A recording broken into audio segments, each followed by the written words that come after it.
Om Stapakaya cha Damasya Sarvadharma Isvarupni Avatara Varistaya Ramakrishna Te Namaha.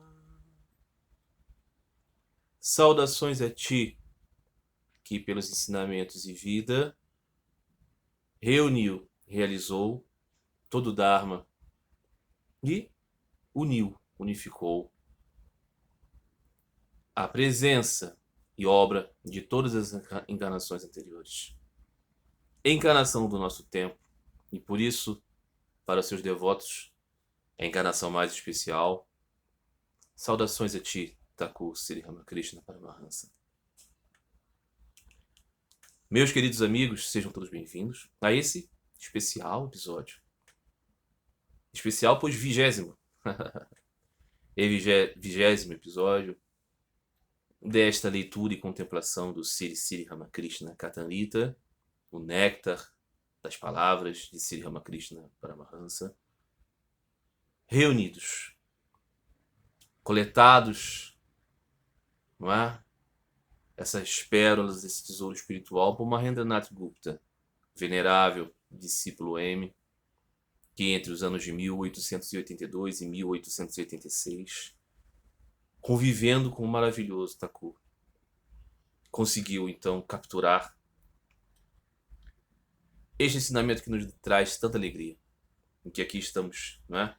Já há 20 episódios, contemplando, e pela graça de Deus vamos continuar por muito tempo, não é? Nunca sabemos até quando, mas devemos saborear o momento que estamos participando de algo tão bom, não é?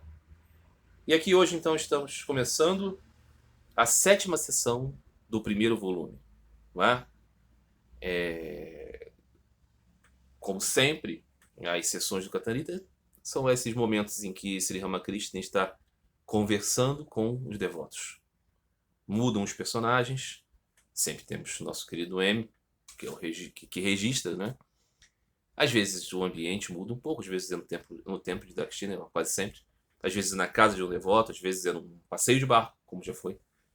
Mas sempre temos isso. Sri Ramakrishna respondendo às questões dos devotos e vamos desenvolvendo aqui os temas. Então hoje começamos esta 7ª sessão do primeiro volume.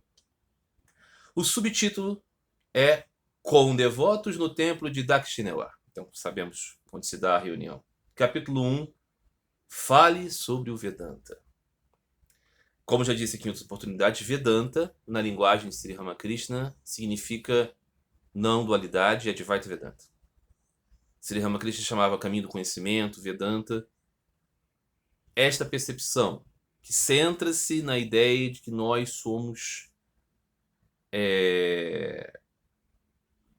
parte de Deus, sem dúvida nenhuma, mas que somos então fundamentalmente a própria natureza de Deus. Esse é o desenvolvimento, por exemplo, de Shankara, não é? Que vai enfatizar esse aspecto, não é? Brahman é tudo. Então, de certa maneira, ensina Shankara, todo o resto das individualidades e particularidades são ilusórios nesse sentido, porque em verdade, na essência, tudo é Brahman. Sri Ramakrishna, como vamos ver aqui, já vimos e vamos ver continuamente, não abona fundamentalmente este ângulo de visão. Sri Ramakrishna respeitava muito Shankara, dizia que Shankara era alguém que tinha autoridade para falar sobre Deus, porque tinha conhecido um aspecto de Deus. Mas Sri Ramakrishna mudava o ângulo da explicação e dizia, de fato, de certa maneira, podemos dizer que tudo é Brahman. Mas nós não podemos dizer que essas individualidades, particularidades, Jagat Jiva, são ilusórias. Por quê? Pela vontade de Deus e através de sua energia criativa, Jagat Jiva existem eternamente. Então, Sri Ramakrishna, aqui, vamos dizer concretamente, está mais próximo dos teólogos acharyas do Vedanta Bhakti, do Vedanta devocional. Sri Ramakrishna está mais próximo então de Nimbarka, de Ramanuja, de Rupa Goswami, de Vallabha, definitivamente mais próximo desses, não é? Isso não significa dizer que Sri Ramakrishna não adote algumas perspectivas que estão em Shankara e não estão em todos os outros. Por exemplo, Shankara defendia o conceito de Jiva Mukta. Neste mundo, alguém, uma alma, pode se tornar uma alma liberada. Sri Ramakrishna falava disso. Para Ramanuja, por exemplo, a liberação só se dava na transcendência.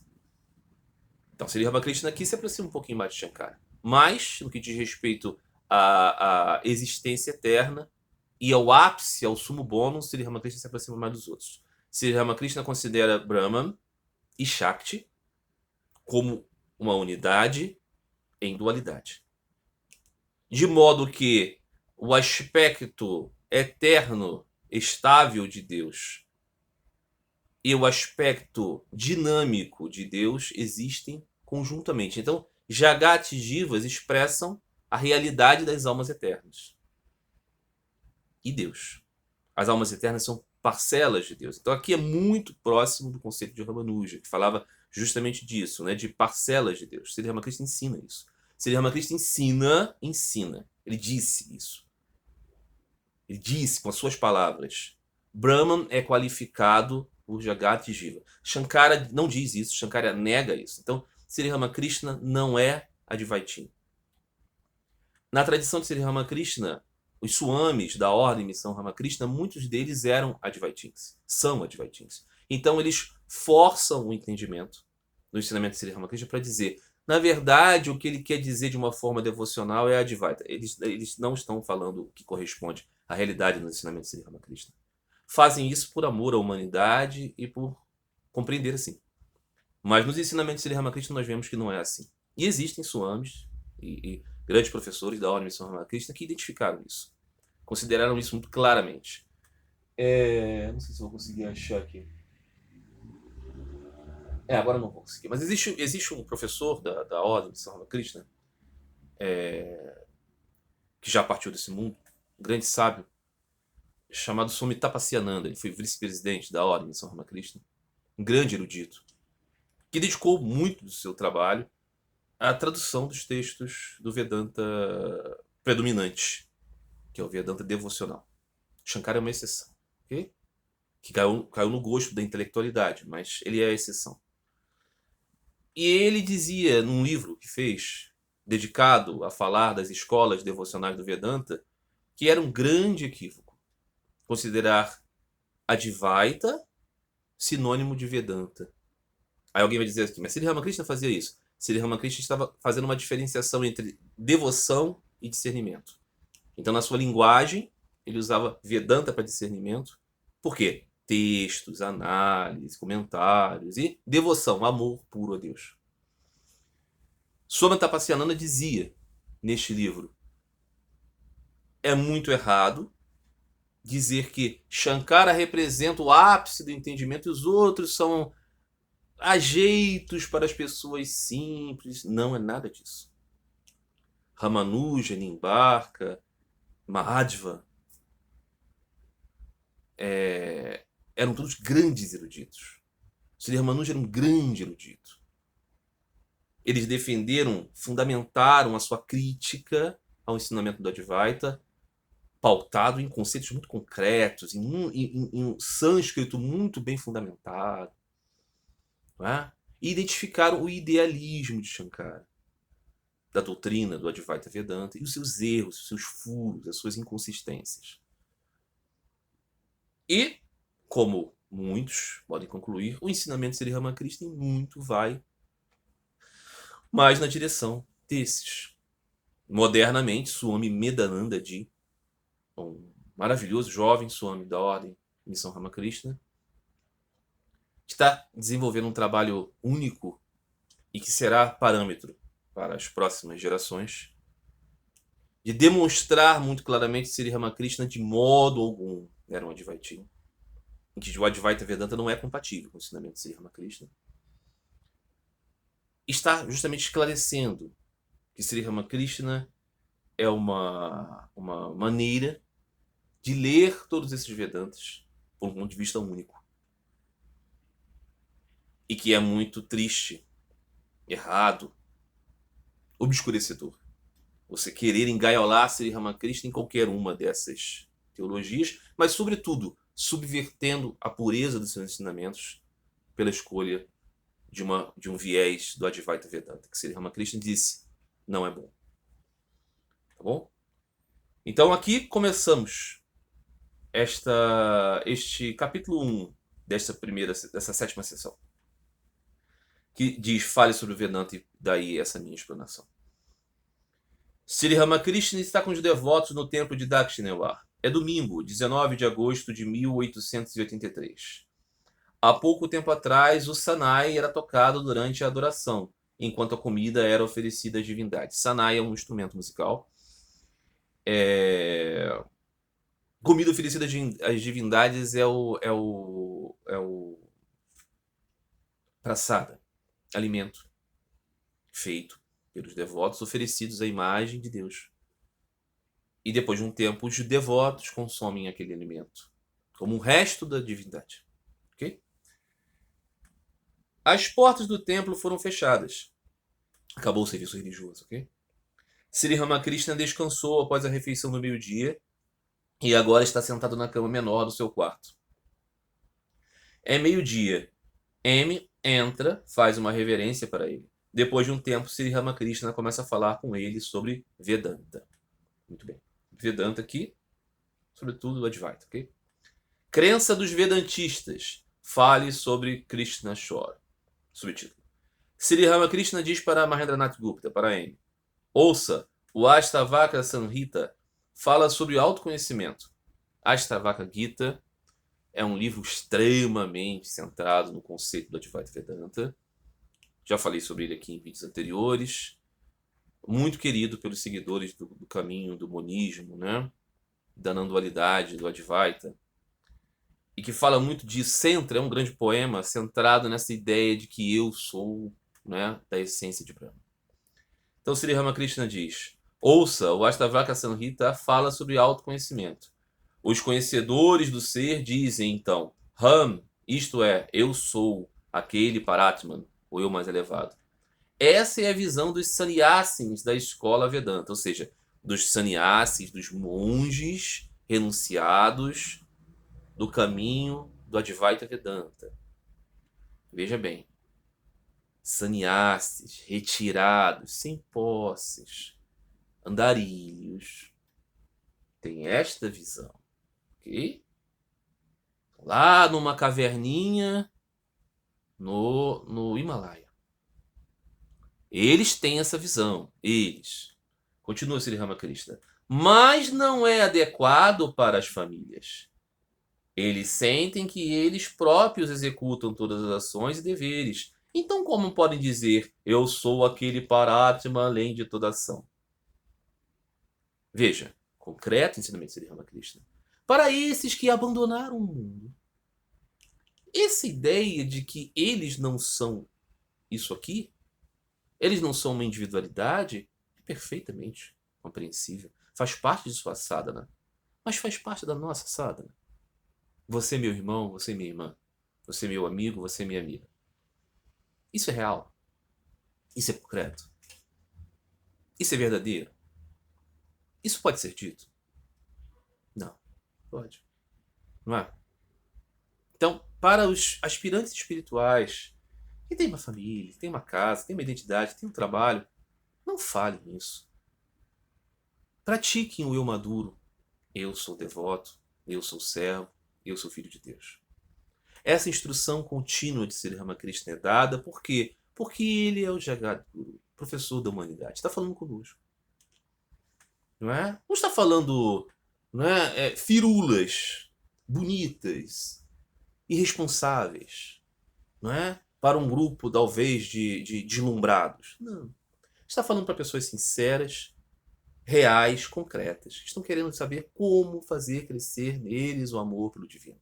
Sri Ramakrishna então está falando para essas pessoas, está falando conosco. Não é? Muito bem. Aí continua Sri Ramakrishna. De acordo com os Vedantistas, ou seja, os adeptos do Advaita Vedanta, O eu não tem apego a nada. Veja que ele diz de acordo com os Vedantistas. Ele não está dizendo é assim. Se você pega um corte separado disso aqui, parece que Sri Ramakrishna está ensinando isso, né?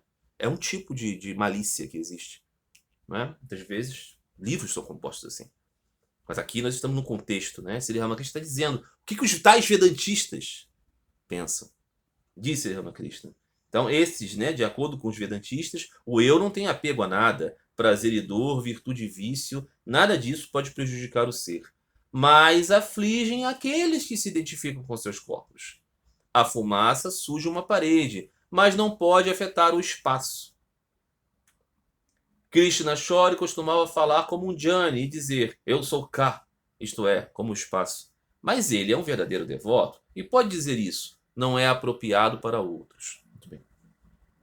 Sri Ramakrishna está explicando aqui qual é a do Advaita Vedanta, está dizendo, os praticantes desse caminho trabalham essa percepção, não é? De que o que eles são é a natureza de Deus e a natureza de Deus está intocada. Ok? É um conceito. Aqueles que emergiram tal a chegar no oceano de bem-aventurança tiveram a vívida impressão disso e voltam, raríssimos indivíduos, podem falar disso com mais autoridade. É o caso, por exemplo, de Sri Ramana Maharaj. Não é? Ele falava de uma experiência da imersão. Não é? Veja, uma experiência na imersão. Bom, ele ainda assim continua tendo experiências de algo. Sempre há um nível de dualidade. Sempre, sempre, sempre, sempre. Nunca. Impossível de não ter. Qualquer relato terá uma experiência de dualidade. Entendam isso. Ele realmente já explicou. Quando não há nenhum contato com dualidade, não há nada para ser dito. Quem diz? Quem diz? Quem diz se não tem experiência de dualidade? Não é? Então você experimenta algo. Experimenta algo. Um atributo de Deus, o Brahma Yoti, a luz da refulgência do Senhor. Ok? Muito bem. Então, Sri Ramakrishna diz, existe Krishna Chori, que era um devoto que ele considerava de alta qualidade. Então ele dizia, ele falar essas coisas, eu sou... Tem sentido? A pessoa comum, não. Tem tantas pessoas comuns, vendem livros, ficam ricos mesmo, ricos. Vai ver várias citações deles aí. Pessoas modernas desse tempo de agora, né? Sobretudo ocidentais, muito espertalhões. Estão por aí, falando dessas coisas assim, sem nenhum contato com nenhuma experiência real. Mas vamos falar só porque é muito fácil. É pura filosofia. Né? Sri Ramakrishna não está tratando disso. Já deu Sri Ramakrishna nesse exemplo, né? As pessoas comuns não devem falar eu sou aquilo. Dizia Sri Ramakrishna. O mendigo sobe no trono do rei. Ele pula lá, passa por cima das seguranças e sobe e diz, eu sou o rei, sou o rei. É só um maluco. Ridículo. Em algum momento as pessoas vão tirar ele de lá. Ninguém leva a sério. Agora, se o rei tem um amigo mendigo e diz, vem cá, meu amigo, senta aqui do meu lado. As pessoas abrem as guardas para ele. Ele entra e senta e todos o respeitam. Porque o rei, o que significa isso? Aquele que conheceu Deus, tem autoridade para falar sobre Deus. Tem autoridade para ser tão próximo e íntimo assim. As pessoas o respeitam porque ele tem uma chancela, uma experiência. Não é? Que são esses faladores? Que são esses espertalhões? Que são esses malandros? Não é? E por que são malandros? Porque ganham dinheiro. Percebam. Percebam. Por favor. Ah. Muito bem. Continuidade. Vício, virtude, Maya ou compaixão. Subtítulo. Continua Thakur Sri Ramakrishna. Mas acalentar a ideia do sou livre é muito bom. Se você disser repetidas vezes eu sou livre, estou livre, não, estou livre, você se tornará livre. Vou repetir isso aqui porque eu errei uma partezinha importante. Essas diferenças. Sri Ramakrishna está dizendo, mas acalentar a ideia de sou livre é muito bom. Se você disser repetidas vezes estou livre, você se tornará livre. Por outro lado, se você diz constantemente estou vinculado, você de fato fica vinculado. Aquele que repete, eu sou um pecador, esse desgraçado certamente cairá. Em vez disso, deveríamos dizer, eu cantei o nome de Deus, que mal pode me sobrevir. Que escravidão, porque cantei o nome de Deus, ok? Importantíssimo aqui.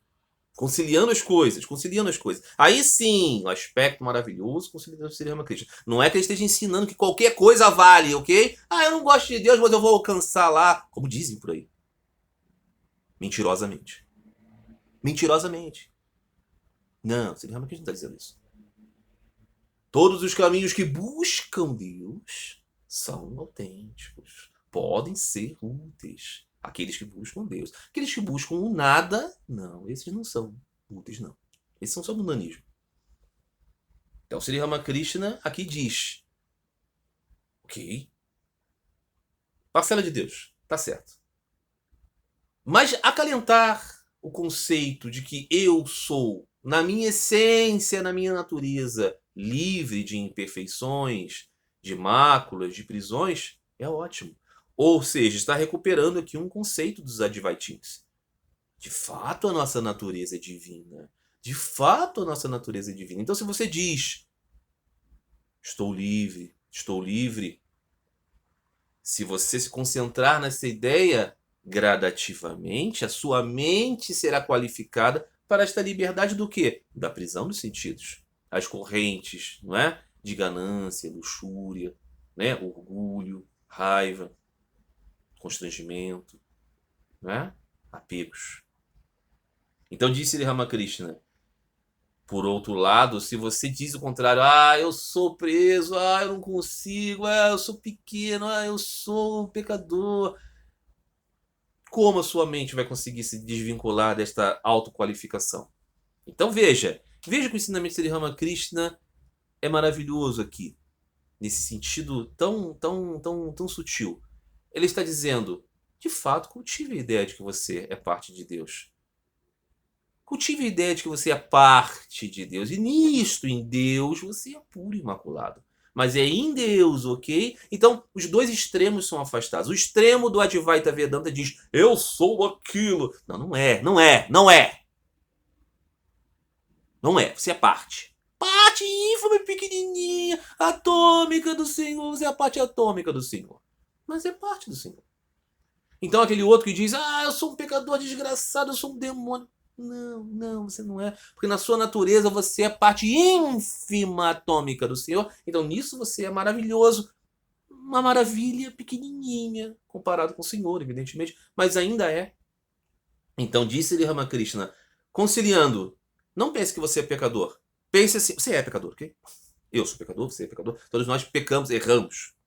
Sem dúvida, nós não somos sábios, nós não somos Satchitananda, nós somos da essência de Satchitananda. Porque nós não temos todo o conhecimento, bem-aventurança e senso de existência. Nós não temos isso. Nós não temos, nós morremos, nós não sabemos nada de nada, somos confundidos o tempo inteiro e qualquer coisinha nos deixa triste. Então, menos, baixa a tua bola aí, Advaitin, baixa a tua bola. Você não é nada disso.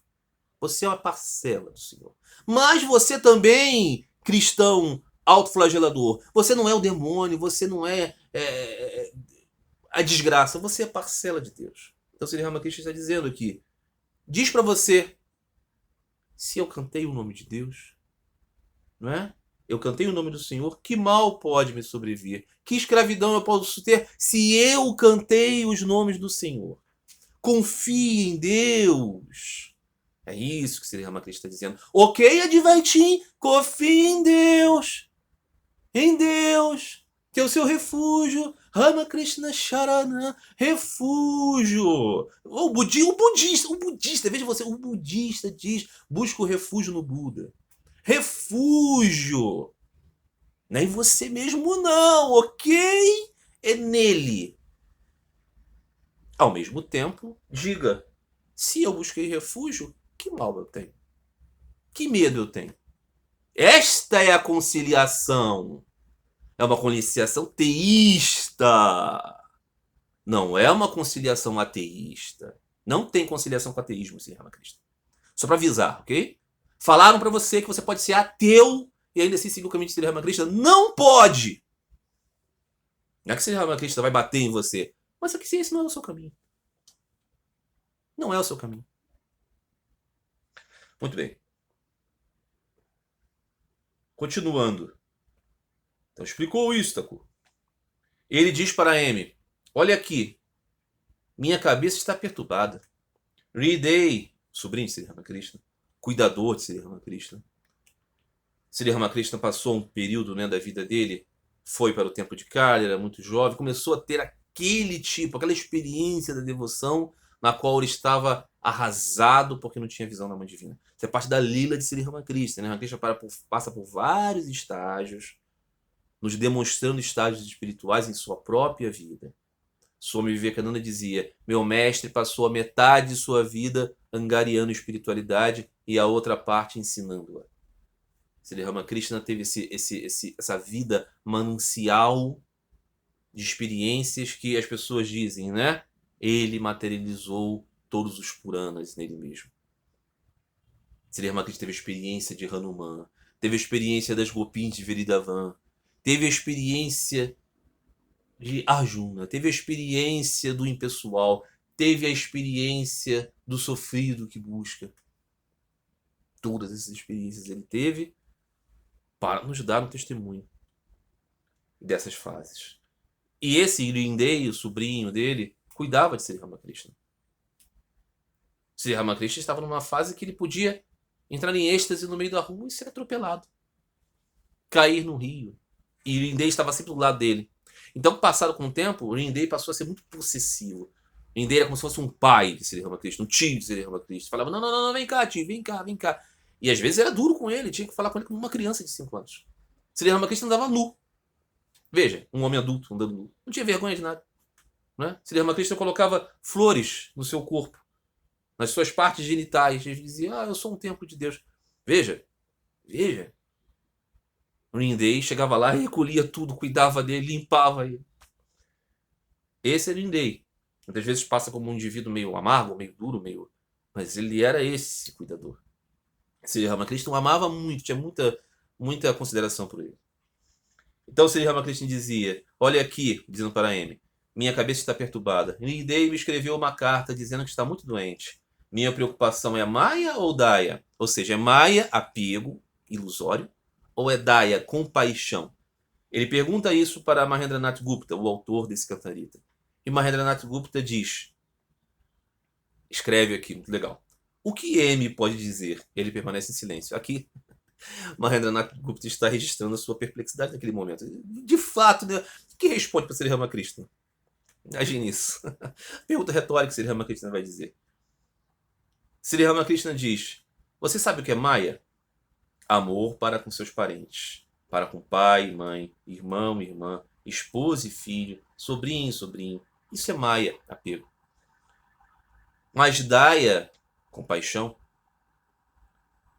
significa amor por todos os seres criados.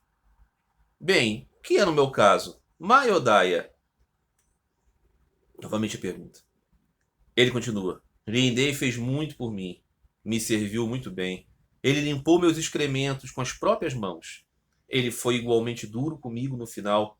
Ele se tornou tão severo que uma vez fui até a barragem para me jogar no Ganges para me afogar. Mas ele fez muito por mim. Se ele conseguisse algum dinheiro, minha mente estaria tranquila.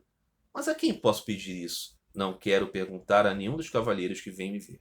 Veja, isso é muito lindo e muito significativo a respeito das encarnações de Deus. Alguém diz: como pode Deus ter tais emoções, se preocupar com um Hriday, que é apenas uma parcela? Veja, aqui está.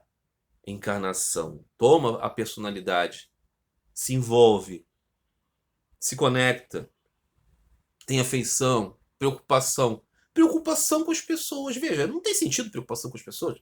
Afinal de contas, essa vida é passageira, transitória. Sri Ramakrishna está falando o tempo todo disso. Mas ao mesmo tempo, tem aqui um Hriday e não tem?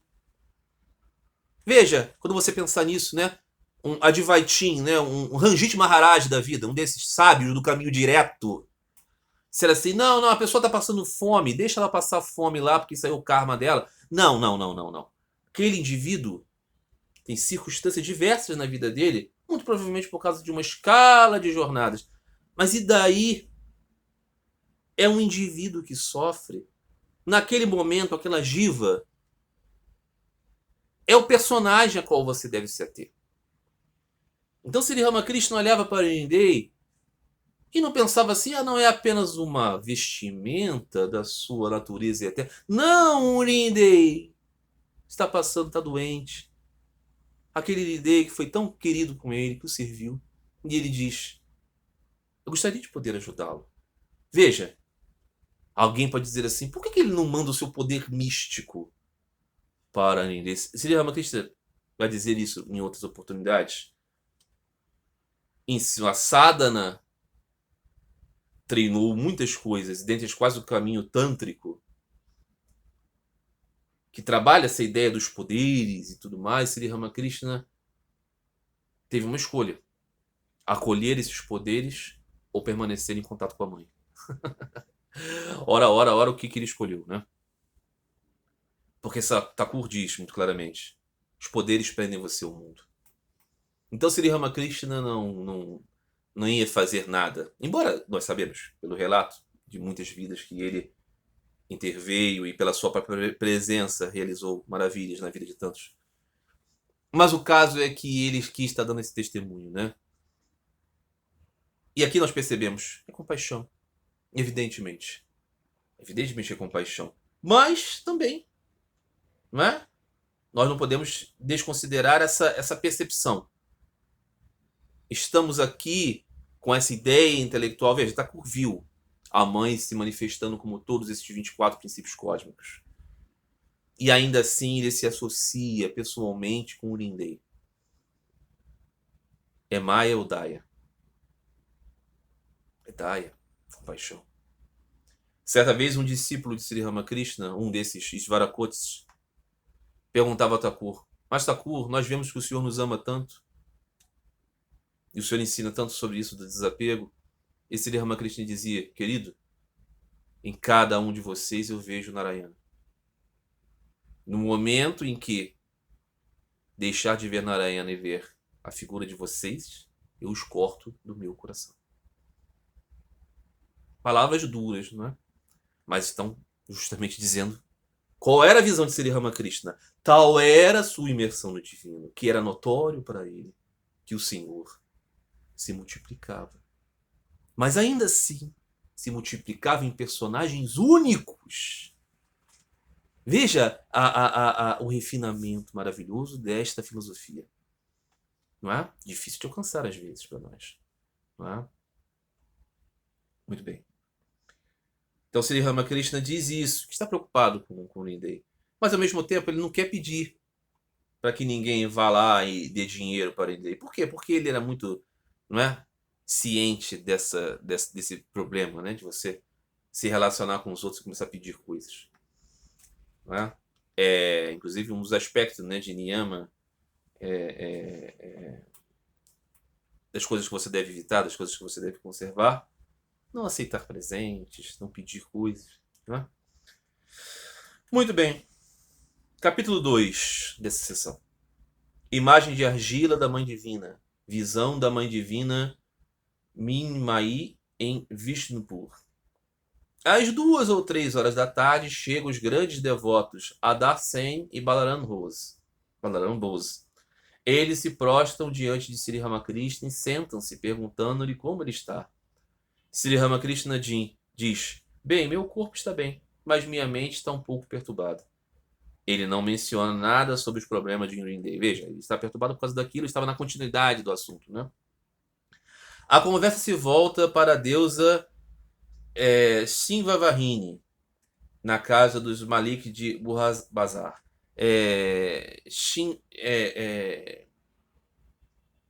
Shinyana Vahini é Durga sentada no leão, né? Sinha, Narasimha, né?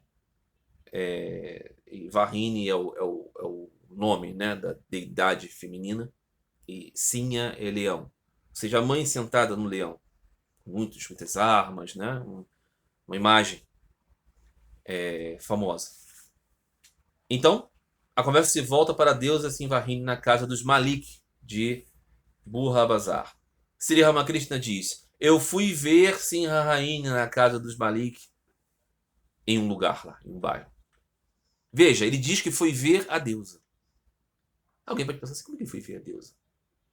Ele foi ver essas pessoas ou ele foi ver uma imagem da deusa? Para Sri Ramakrishna, não existe isso de ir lá ver a imagem. Ele foi ver a deusa através daquele Murti. Ok? Consciência espiritual é alguém entrar nesta casa aqui e dizer: vim ver Sri Ramakrishna. Aqui. Ok?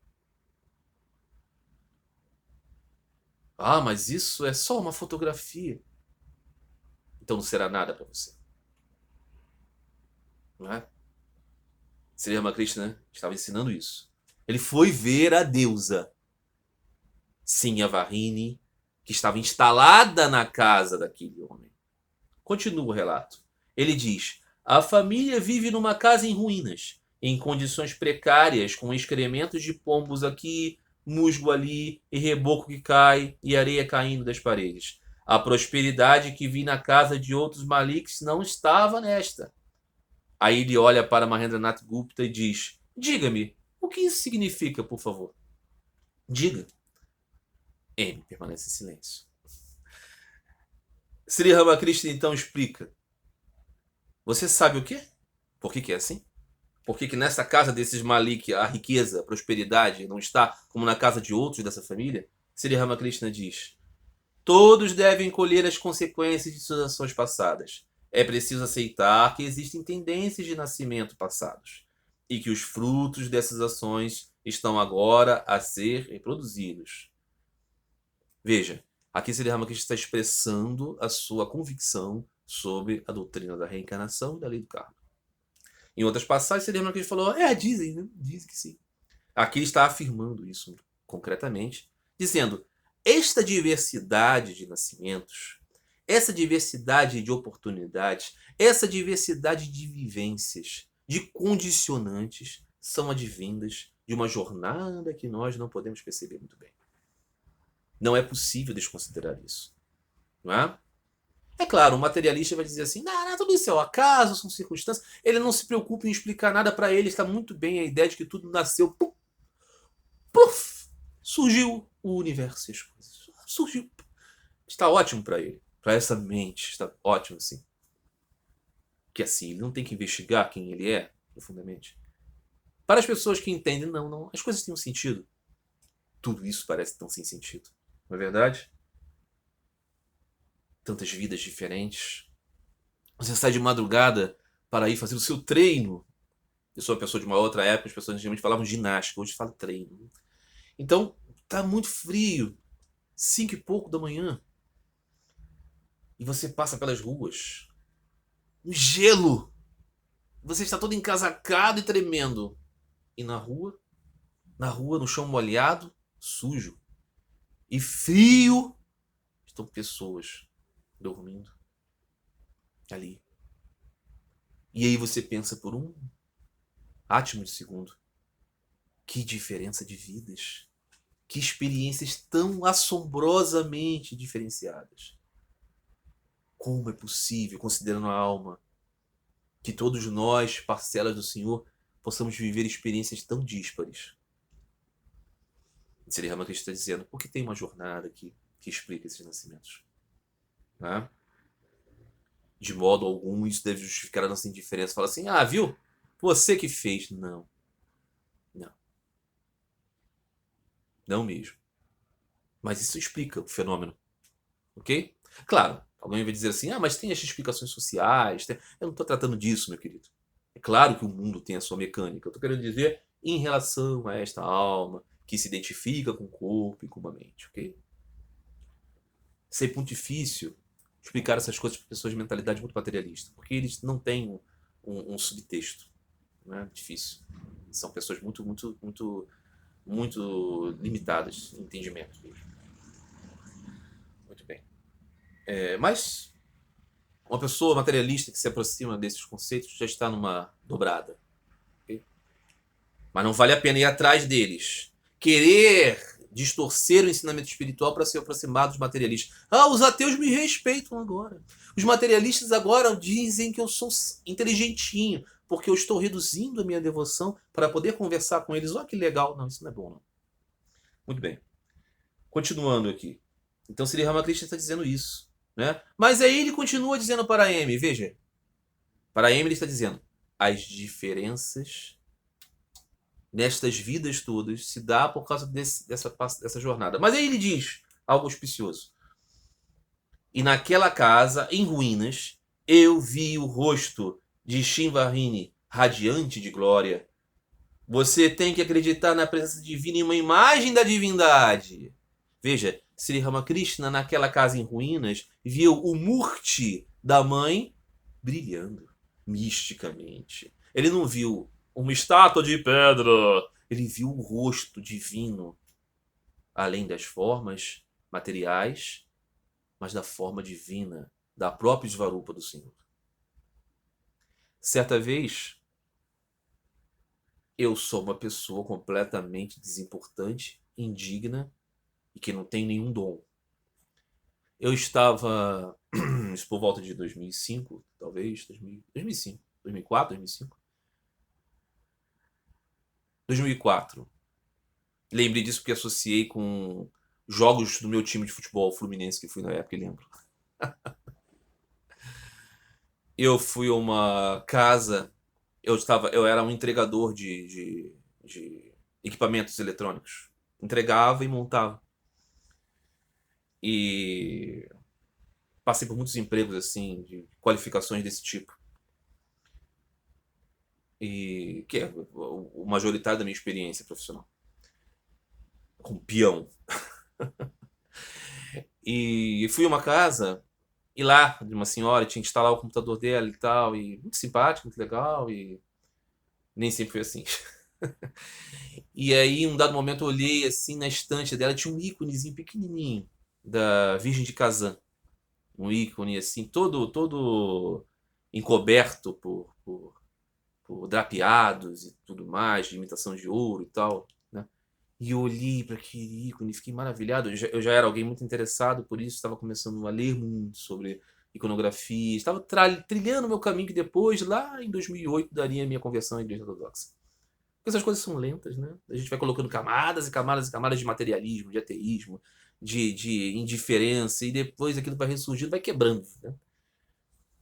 E o brilho da mãe estava ali, um brilho místico. Não era só uma pecinha que ela comprou numa viagem à Rússia, um souvenir de viagem, era uma coisa sagrada. E eu olhei para aquilo e falei: ó, senhora, a senhora tem uma imagem da Virgem de Kazan? A senhora pode, por favor, me permitir que eu vá ali e venere? Que possa beijar, que possa tocar com ela na minha testa, se ela permitir. E aí aquela moça ficou tão emocionada com aquilo. Ela falou: olha, eu comprei aquilo lá em Moscou e tal, achei tão bonito, mas nunca entendi o significado, nunca entendi a diferença. E que bom, que maravilha que você veio aqui, olha, tanto tempo depois e agora está falando disso com tanta devoção. E aí pude, né, naquele entreato da minha atividade ali, poder falar com ela um pouco sobre o significado de tudo, por que o ícone é quebrado, né, por que ele é partido no meio, porque ele estava num lugar que foi destruído, depois foi achado. E os simbolismos do toque do Cristo na mãe, de toda a significância iconográfica. E ela ficou tão feliz. E disse: olha, esse concerto do computador teve o único sentido de trazer você aqui para me contar essa coisa.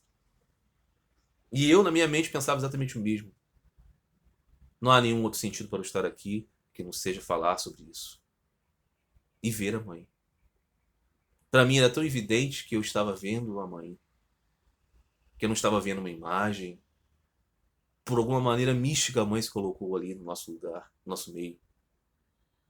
Né? E isso é o ensinamento de Sri Ramakrishna. Depois de passado algum tempo, muito simpática, essa moça mandou para o trabalho onde eu estava um envelope com um CD de músicas de um compositor russo com música sobre a Divina Liturgia, Divina Liturgia. Muito lindo. E escreveu uma coisa bonita, falando que ficou tão feliz e tudo mais. Glória a Deus. Um momento muito, muito bem-aventurado. E me lembra dessa passagem. O rosto resplandecente da mãe brilha. Você precisa ter fé que essas imagens não são simples papel, vidro. Elas são portais para você ver o Senhor em suas infinitas formas e seus companheiros eternos. Tenham esta fé, irmãos. Não é? Cultivem esse caminho de simplicidade e pureza de coração. Muito bem. Continua, Thakur. Uma vez fui para Vishnupur. O rei tem um lindo templo lá. É bom entender, né? Naquele tempo, e ainda hoje, na Índia, existem muitos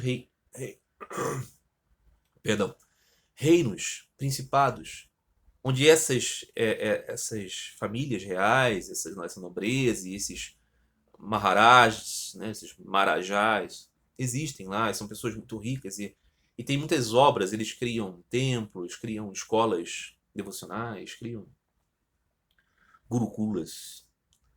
E são benfeitores, geralmente, mecenas de coisas religiosas. Então dizia Thakur, o rei tem um lindo templo lá. Existe uma imagem da mãe divina chamada Mirimai. E existem vários lagos perto do templo. Krishnabad, Ladbad e assim por diante. Agora, eu digo, eu senti o cheiro de pomada usada pelas mulheres nos cabelos. Eu não sabia, na época, que as devotas ofereciam esse unguento à deusa quando vão receber o seu darshan. Eu entrei em Baba Samadhi perto do lago antes de ver a imagem. Nesse estado de êxtase, tive a visão de Mirimai da cintura para cima. Veja como é a pureza de uma mente. Sri Ramana Maharishi foi perguntado certa vez como explicar as visões de Sri Ramakrishna. Sri Ramana Maharishi disse, porque ele tinha uma mente extremamente pura. E é por isso que ele viu o que via. Ao sentir o odor daquele unguento, ele não sabia daquela tradição. Ele foi levado a um estado que lhe permitiu ver parte da deusa. Quem é a deusa? A deusa é a energia primordial de Deus. Okay? Que se personifica nas múltiplas imagens da mãe. Se Ramakrishna, como tem a mente muito pura, pode ver essa imagem. Nós que somos impuros, mentes obscurecidas, nós só podemos chegar a conceitos teológicos sobre isso. Os verdadeiramente puros veem. Entendeu? Então, os sentidos para Sri Ramakrishna eram portais para visões do divino. Para nós, os sentidos nos prendem aqui. Então, o que temos que fazer? Trabalhar para que os nossos sentidos sejam sublimados. Um altarzinho é um meio de trabalhar. Tenham em seus lares um lugar em que vocês digam: ó Senhor, por sua misericórdia, você foi instalado aqui. Este é seu aposento. Este lar é seu. E todo dia cumprimente o Senhor. É prático. Ok? Funciona. Muito bem. Prazer e dor do devoto. Histórias do Bhagavata e do Mahabharata. Bhagavata, Srimad Bhagavata. Mahabharata, o grande poema da qual o Bhagavad Gita sai. Ok? Muito bem. A essa altura, alguns outros devotos chegaram. A conversa gira em torno do golpe da guerra em Cabul. Um deles diz: Yaqub Khan foi deposto. Dirigindo-se ao Paramahansa, ele diz: Senhor, Yaqub Khan é um grande devoto. Esse era um governante do Afeganistão, teve um pequeno reinado de meses. Ele era assim, né? O Reino Unido colocava, a Inglaterra, né? Colocava esses indivíduos impostos ali em suas províncias dentro do subcontinente indiano. O Afeganistão, na verdade, era um desses. E havia muitas revoluções, muitas guerras. E uma hora ou outra caiu um desses. E um desses devotos está falando desse homem, desse governante, que viveu ali como governante por um curto período, está dizendo que ele era um grande devoto. Sri Ramakrishna então emenda, sem entrar no mérito. Ele diz: porque era um grande devoto e ainda assim se estrepou tudo. Né? Sri Ramakrishna responde para ele: o fato é que prazer e dor são características da encarnação. No Shandi de Cancan, que é um poema sobre a Mãe Divina, é dito que Caluvir foi enviado para a prisão e pedras foram colocadas em seu peito, embora Caluvir fosse um filho altamente favorecido da Mãe Divina, Bhagavati. Quando alguém assume um corpo, o prazer e a dor vêm com ele. Ensinamento profundo, Sri Ramakrishna. Shrimata era um grande devoto e a Mãe Divina tinha grande carinho por sua mãe, Kuliana. Mesmo assim, Shrimata sofreu muito e foi levado ao local de cremação para ser cortado em pedaços. Um lenhador era um outro grande devoto. A Mãe Divina concedeu-lhe sua visão. Ela o amava imensamente e concedeu-lhe muitas graças. No entanto, o lenhador não foi dispensado do trabalho. Ele ainda tinha que ganhar a vida cortando madeira. Devaki teve a visão do Senhor Vishnu, a mãe de Krishna, ok? De 4 braços, segurando concha, disco, massa e lótus. Mas sua prisão terminou. Ela, é verdade, ela teve a visão de Vishnu dizendo: vou descer desse mundo como seu filho. Ainda assim ela continuou presa. Mahendranath Gupta diz, explicando isso aqui, né? Então, visão, devoção, amor por Deus e as circunstâncias do mundo. As pessoas dizem isso, a pessoa ama tanto a Deus e sofre tanto. Porque uma coisa não tem nada a ver com a outra. A devoção está libertando do mundo, de dentro para fora. O mundo e as circunstâncias dessas muitas vidas. Por que falar apenas em acabar com a prisão? Esse corpo é a fonte de todos os problemas. Teria sido melhor para ele se libertar do corpo, diz Mahendranath Gupta para Thakur. Tá falando, né? Não, sair da prisão é fácil. Por que não sair do corpo, a gaiola fundamental? E Sri Ramakrishna diz: o fato é que colhemos os frutos das ações passadas, que estão produzindo o resultado da nossa vida. É preciso permanecer no corpo até que os resultados dessas ações passadas se desgastem. Certa vez, um cego deu um mergulho no Ganges. Ele foi liberto de todos os seus pecados, mas a sua cegueira não foi curada. Todos riem. Claro, uma coisa não tem nada a ver com a outra. Não é? Foi tudo fruto de ações de sua vida passada. Então ele teve que suportar. E um devoto diz: a flecha, uma vez disparada, não está mais sob controle. Justamente. Não é? Esse corpo que você recebeu teve uma série de injunções. Você nesta vida descobriu Deus? Maravilhoso. Você está liberto de todos os seus pecados. Mas esse corpinho que você ganhou para ter essa libertação continua aqui. Essa conversa maravilhosa continua, mas nós vamos continuar no próximo capítulo 21º, se Deus assim permitir. Hoje terminamos, tenho medo do vídeo perder a sua capacidade de gravação. Meus amigos queridos, alegria imensa estar com vocês. Que a graça do Senhor bendito esteja no coração de todos vocês. Tenham todos vocês uma ótima semana. Que possamos estar juntos aqui para o próximo episódio. Um grande abraço. Fiquem todos com Deus.